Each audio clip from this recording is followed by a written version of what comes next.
Hello, I'm Ryan Pferdehirt with the Center for Practical Bioethics, and this is the Clinical Ethics Corner. What does it mean to be an expert? What does it take?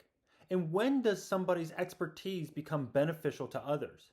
I think about these ideas, particularly in today's world, as I work as a professional ethicist.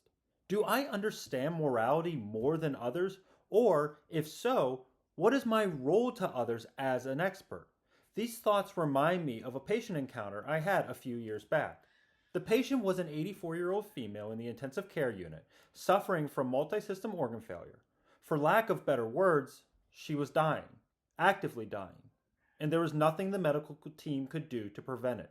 She was on multiple blood pressure medications, receiving continuous dialysis, and breathing entirely dependent on mechanical ventilation.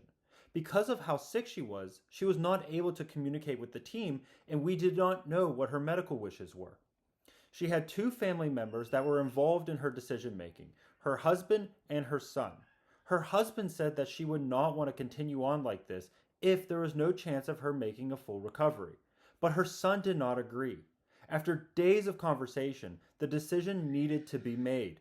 Do we continue ventilation through a tracheostomy, or do we remove the ventilator? At this, her son became very angry and said that the medical team could not do that it would be killing her, and that would be murder. The attending physician said it would not be killing her, but rather letting natural things happen. We would be letting her die, which was different. The son did not agree and demanded to speak with someone who is an expert on the difference between killing and letting die, and how intention and language changes the morality of an action. The physician said, "I know, just the expert." So I was asked to have a conversation with the son and to discuss all the dimensions. In the end, the son felt understood and supported in his perspective, but also agreed it would be best to let his mother pass. This was an interesting case, particularly because of how I was involved. I was brought in to serve as an expert. That made me uncomfortable, even if it was a field of study that I was well versed in and probably had a better understanding than many members of the medical team, thus the request for me to have the conversation. But I could not help but consider Plato's ring of Gyges and how it related to expertise. In the thought experiment, a man finds the ring of Gyges, which makes him invisible, and he realizes he can do crimes without consequences. What would an average person do? Would an average person be moral? Then it becomes a puzzling question. Would you rather be a moral person, but considered by society to be a criminal? Or would you rather be a criminal who is held in high regard as a moral person of society? The truth versus public perception.